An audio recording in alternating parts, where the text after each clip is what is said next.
siguro mas masaya kung makikita ko, no? Kung gaano ako ka-importante. Kasi para sa'yo, mas maganda sana kung meron tayong malinaw na pag-uusap. Hindi yung parang ginagawa mo kung tao-tauhan. Ay,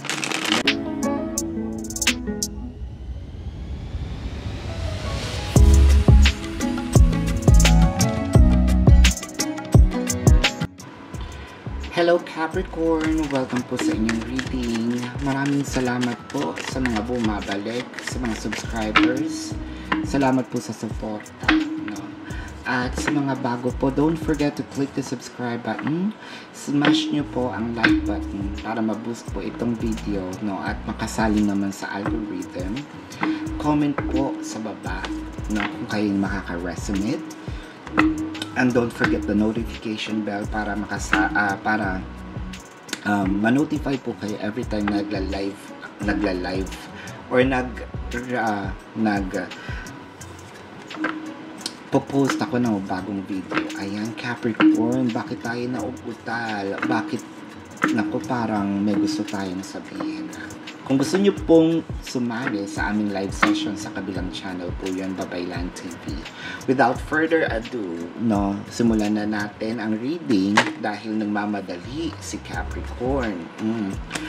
Ito po ay for second week ng April. Time for enough, coming to the edge and round and round. So, ito na ba? Kasi pagod na tayo manghula. Pagod na tayong mag-assume, no, sa nararamdaman ng tao. Kasi para sa'yo, mas maganda sana kung meron tayong malinaw na pag-uusap. Hindi yung parang ginagawa mo kung tao-tauhan. Ay, meron na tayong mga linyang ganun. Ginagawa mo kung tao-tauhan, no? Siguro, ito yung mga sitwasyon, no, Capricorn, na tinatawag nating mutual understanding. Opo, no? So, walang label. Kayong dalawa ang nagkakaintindihan kung ano ang nangyayari sa inyo. Pero kasi, sabi mo, nakakapagod na. Meron kasi ditong time na gusto kong magselos, pero walang karapatan kasi anong karapatan ko ni hindi nga tayo. So, dapat ngayon, meron na akong magde-demand ako, di ba? Ng ano ba tayo? Ay, ang ganda nun, title. Ano ba tayo? Diba? Magkaano-ano ba tayo? No? Saan papunta itong relasyon na to? Ayun. Ano ba tayong dalawa? Ayan. No, nasabi ni Capricorn. Ang core, naku, ang daming tanong. Medyo nandun tayo sa gray area na parang pwedeng oo, pwedeng hindi. Minsan din kasi yung tao parang nawawala, bumabalik, parang bula, no? Eto ba yung sitwasyon na siguro yung iba may tinatago, no? Hindi pa natin alam kasi with the moon card medyo malabo yung ganon. With the world card and the 9 of wands. So, ikaw, parang gusto mong malaman, bakit hindi mo pa rin ba ako pinopost? Ayun. Bakit hindi mo pa ini-status? Hindi mo ako minamay day? Ayan. No? Parang gusto mo nang ibahin ang course ng story ng buhay, pag-ibig mo. No? Palagi na lang ba akong tago? No? Palagi na lang ba natin itong itatago with the lovers? So, ang nakikita ko dito, baka na-meet mo na ang iyong twin flame, soulmate, no? Kasi kahit anong nangyayari at kahit anong gawin, ang hirap kalimutan, ang hirap bitawan. Kumbaga, addicted tayo, no, sa relasyon, sa tao, no? With the 10 of Wands and 10 of Pentacles. So, pwedeng ikaw ito, Capricorn yung binabasahan ko, pwedeng ito din yung taong mahal mo. Pwedeng yung exchange yung energies, ha? So, nahihirapan ngayon ako, kung sino man itong binabasahan ko, nahihirapan ako ngayong ipakita, no? Or ibigay sa'yo, kasi Sabi nga ni Mr. Piolo Pascual, Anong karapatan mong hingi ng isang bagay na ipinagdamot mong ibigay? no? Anong karapatan mong hingin ang isang bagay na hindi mo kayang ibigay? So medyo nagdadamot na rin tayo when it comes to explanations, when it comes to pagbibigay ng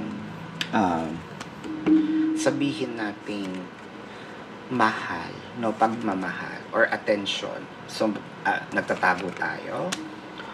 Where's the Two of Swords? Nako, ang nakikita ko dito, naiisip mo ba to o nandito na kayo sa sitwasyon na maghihiwalay or naghiwalay na? With the Nine of Pentacles and the Queen of Cups.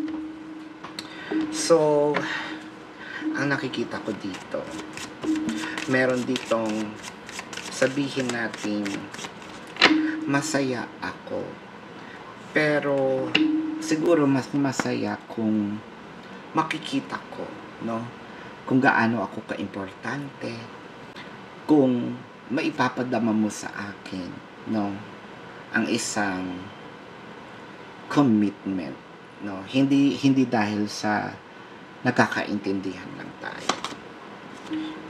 Where's the Page of Cups? Kasi nakakita ka dito ng loophole, no?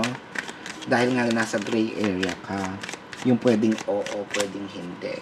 Ano ba naman, no? Sabi mo. Ano ba naman? Gusto ko certain. Kung oo, oo. Kung hindi, hindi. The Lovers and the Four of Cups. Kasi may mga binibigay naman siya sa'yo na parang, oo. Hindi natin sinasabing masamang tao yung mahal mo. Actually, mabuti nga siya. Pero hindi ito parang pangkaraniwan na relasyon. Hindi ito yung relasyon na parang hindi ko nga sinabi sa sarili ko na papasok ako sa ganito or ganitong relasyon yung gusto ko, no? Ibigay mo sa akin ang lahat, kung ano ang dapat. Hindi naman siguro kalabisan. Hingin ang isang bagay na deserve ko, di ba? With a Knight of Cups. So parang bumagal, no, ang takbo ng relasyon. Kasi nga medyo meron na tayong pagdadamot, no. Meron na tayong Eight of Cups and the Ace of Wands. Kahit nga siguro dito yung makipagniig, kahit siguro yung huwag mo muna akong tabihan, no, when it comes dun sa mga mag-asawa sa kama, no, dahil may pag-reject dahil ayokong nagagamit lang sa isang bagay na actually ginagawa ito ng mga taong, 'di ba, may relasyon. Ay ano nga ba tayo, 'di ba? Yun yung ang naiisip nitong taong to. So ito po ang iyong reading sa ngayon, no? Tingnan natin ang zodiac signs. Pwede itong Leo, no? Pwede itong water placements. Ang lakas ng Gemini, no? Water placements. So, yun ang Cancer, Scorpio, Pisces. So, especially Pisces, no? Malakas din ang posibilidad na ito ay Pisces. So, this is your reading for now, Capricorn. Again, maraming salamat sa mga bago. Para po sa mga, sa mga bago po, don't forget to click the subscribe button, smash the like button, comment down below. At kung gusto nyo pong sumali sa ating live session, sa kabilang channel po yun. Maraming salamat. Love and light. Namaste. See you po sa susunod na reading. Goodbye.